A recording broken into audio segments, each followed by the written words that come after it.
2024 gold medalist Kaylee Copper, Chelsea Gray, Kelsey Plum, Jackie Young, Derica Hamby, and Rain Howard. They won the 3x3 bronze medal at the 2024 Paris Games.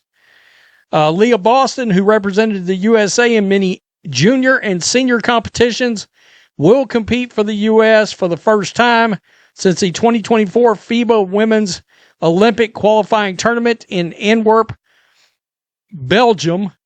Paige Beckers, Sonia Centrum, Caitlin Clark, Kiki Arifin, and Angel Reese will make their senior national team competitive debuts. USA Basketball has released its 12-player roster for the 2026 FIBA Women's World Cup qualifying tournament in San Juan, and the conversation immediately starts with one simple question: who runs the offense?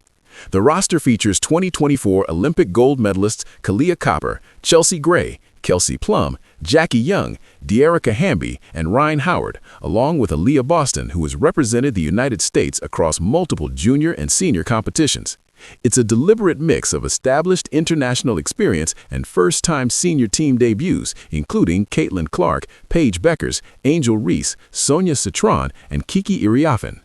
The tournament runs March 11th through the 17th and serves as a 5-game stretch against Senegal, Puerto Rico, Italy, New Zealand, and Spain. Even though the United States has already qualified for the 2026 World Cup in Berlin by winning the Continental Championship, these games function as a live evaluation window, and that raises the stakes in a different way. The tension centers on the guard rotation.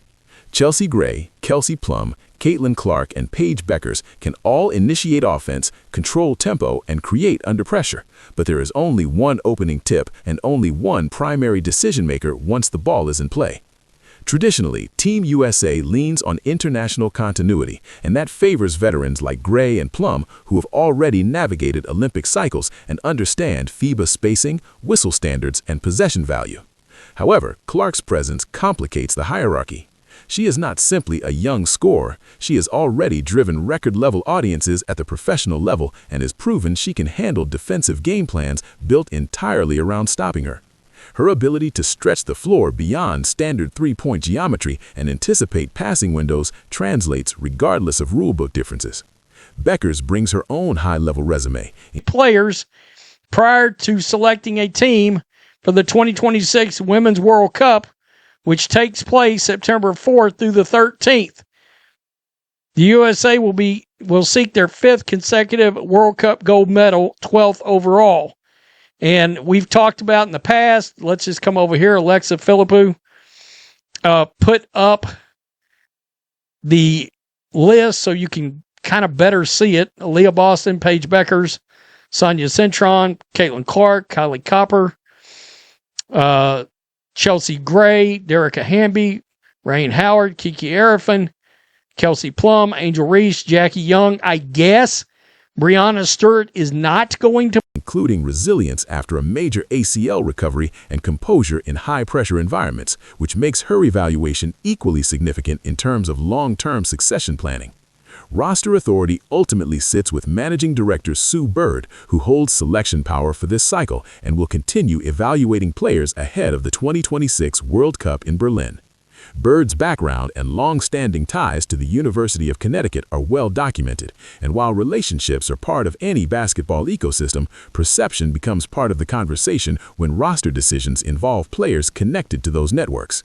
That does not invalidate basketball logic, but it does mean that any starting decision will be interpreted as more than just tactical preference. With several usual headliners, such as Aja Wilson, Nafisa Collier, Alyssa Thomas, and Breanna Stewart not playing in the qualifying games, the minutes in San Juan effectively become an audition for expanded roles. Without the typical veteran gravity, the responsibility shifts toward younger guards to organize possessions, manage contact, and establish offensive identity. The Clark and Reese pairing adds another layer worth monitoring strictly from a basketball standpoint. Clark's range and anticipatory passing reward bigs who run the floor, seal early, and finish through traffic. Reese generates extra possessions through rebounding and physical interior presence. Together, that combination pressures both zone structures and switching defenses in ways international teams often try to neutralize through discipline and compact spacing. If the staff leans into that pairing with consistent minutes, it signals an openness to building around modern spacing and tempo. If rotations remain conservative, it suggests a preference for established hierarchy over experimentation. International play introduces additional variables. FIBA lane geometry, goaltending interpretations, and physical standards differ from the WNBA, which places added emphasis on guards who can create advantages early in possessions and shoot over defensive cushions before help rotations fully develop. Clark's shooting gravity and passing anticipation align well with those demands. Becker's skill set also translates, but players returning from major knee timelines often require rhythm before full burst and contact confidence stabilize.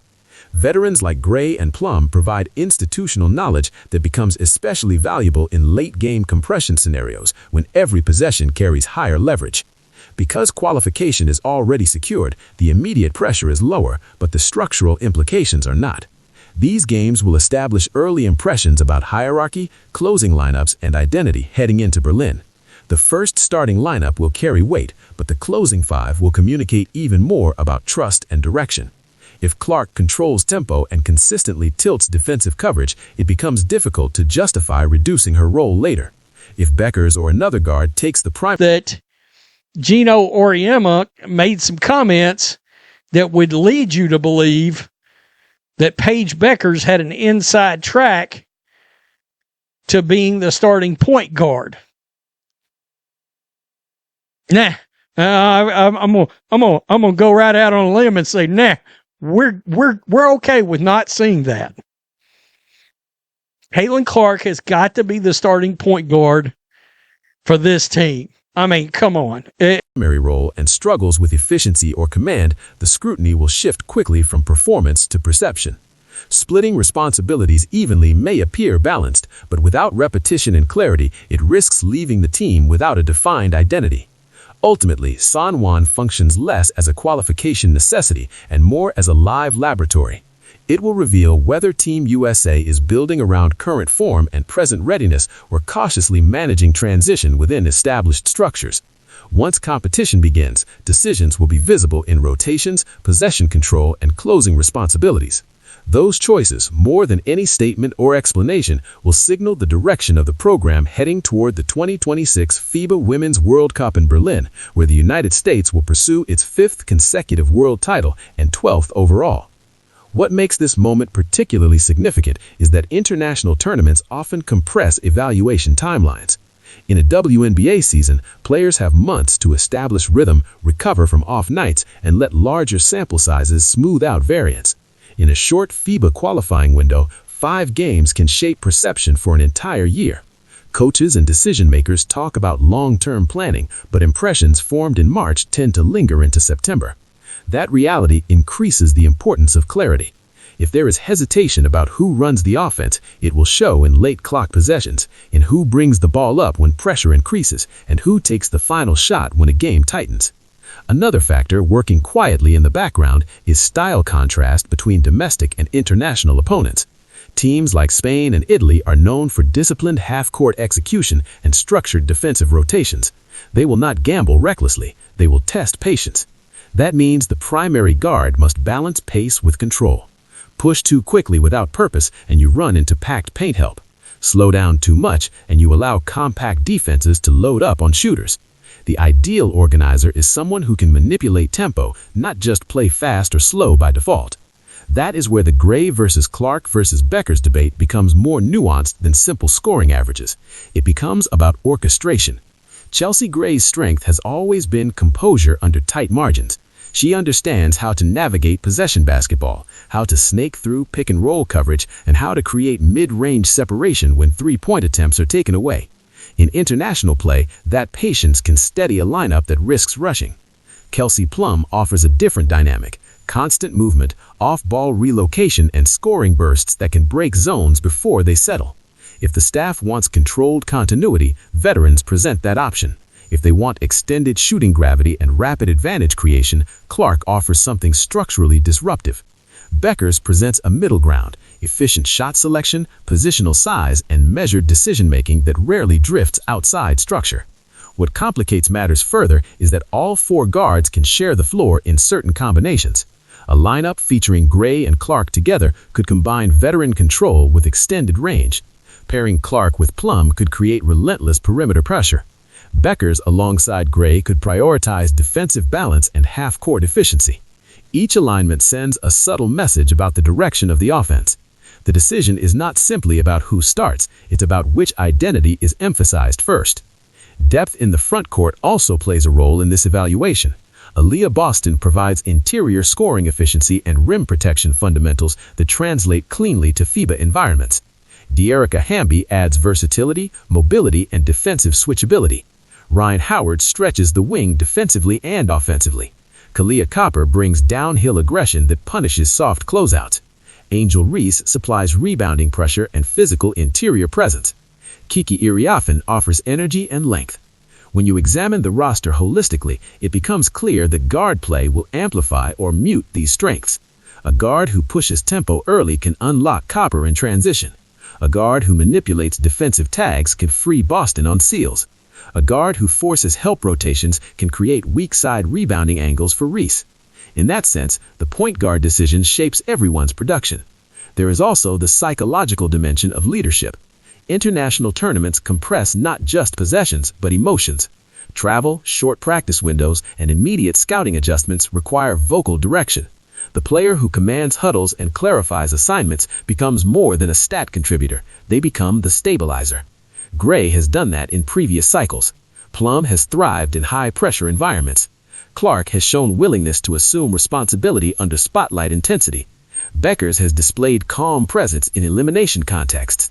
The question becomes which leadership tone the program wants to project in this transitional phase. The absence of several established superstars intensifies that leadership evaluation. Without Aja Wilson anchoring the interior or Stewart absorbing late-game defensive focus, perimeter organization carries greater weight. That absence removes insulation. Whoever initiates offense will face direct defensive attention rather than secondary coverage. This environment is not cushioned, it is revealing. For younger players, that exposure can accelerate growth or expose gaps. For veterans, it can reaffirm reliability. Spacing differences in FIBA play will test shooting mechanics and timing. The shorter corner three-point distance changes defensive closeout angles. Help defenders can stunt and recover differently than in WNBA spacing. Guards must recognize those subtleties quickly. Clark's deep range stretches beyond structural adjustments, which can neutralize some spacing compression. Bucher's efficiency relies on mid-range precision and timely cuts, which remain viable internationally. Gray's comfort operating in tight spaces may prove valuable against disciplined shell defenses. Plum's relocation movement can distort zone responsibilities. Each player brings a counter to common international schemes. Another variable is defensive assignment flexibility. International guards often operate within structured systems, but defensive intensity can escalate quickly. The staff must consider not only offensive creation, but also point-of-attack containment. Bucher's length can disrupt passing lanes. Gray's positioning intelligence can offset quicker guards. Clark's anticipation has improved, though she remains primarily valued for offense. Plum's motor provides ball pressure. These defensive trade-offs influence closing lineups just as much as offensive production. As practices unfold in Miami before departure to San Juan, combinations will be tested in controlled settings. Coaches often observe communication habits in scrimmages more closely than highlight plays. Who calls out coverage? Who adjusts spacing without prompting? Who recovers mentally after a turnover? Those micro-evaluations inform macro decisions. The managing director's broader authority frames long-term vision, but on-court chemistry must be visible in repetition. It is also important to consider how international opponents will scout this roster. Film study will focus on tendencies. If Clark is primary, opponents may blitz early ball screens and force secondary decision-makers to initiate. If Gray starts, defenses may sag under screens to challenge pull-up volume. If Bucher's leads, teams may test physicality to disrupt rhythm. Anticipating those counters and preemptively adjusting becomes part of strategic planning. The guard who best adapts within possessions may earn extended trust. Public conversation will likely magnify every rotation choice, but internally the calculus remains performance-based. Efficiency metrics, turnover ratios, defensive breakdown frequency, and plus-minus trends will shape decisions beyond narrative. However, because this tournament is both evaluative and symbolic, optics cannot be entirely separated from impact. A clear hierarchy simplifies communication. Ambiguity invites speculation. The program must weigh competitive advantage against transitional sensitivity. By the time the final game concludes on March 17th, patterns will have emerged. Perhaps one guard consistently closes games due to defensive steadiness. Perhaps another ignites scoring runs that shift momentum. Perhaps a dual initiator lineup proves most balanced. Whatever unfolds, those patterns will inform early projections for Berlin in September 2026. Continuity often builds from initial trust assignments. If a player is consistently entrusted with late-game possessions now, that responsibility becomes precedent. Ultimately, this qualifying window represents more than a checklist event. It is an inflection point between established championship lineage and emerging generational influence. The roster composition signals willingness to evaluate broadly. The absence of certain veterans opens opportunity. The presence of multiple capable organizers creates competition. The decision of who sets tone first will ripple through lineups, rotations, and public interpretation. International tournaments reward clarity. When roles are defined early, execution sharpens. When hierarchy remains unsettled, hesitation can surface in critical moments. Team USA has the talent depth to experiment without jeopardizing outcome, but identity cannot remain theoretical for long. Whether the offense is steered by veteran steadiness, dynamic range expansion, balanced efficiency, or a rotational blend, the choice will reveal strategic direction. San Juan will not determine the final Berlin roster outright, but it will establish a framework. It will show which pairings generate sustainable advantages and which combinations require recalibration. It will clarify which guard thrives under condensed preparation cycles and unfamiliar officiating rhythms.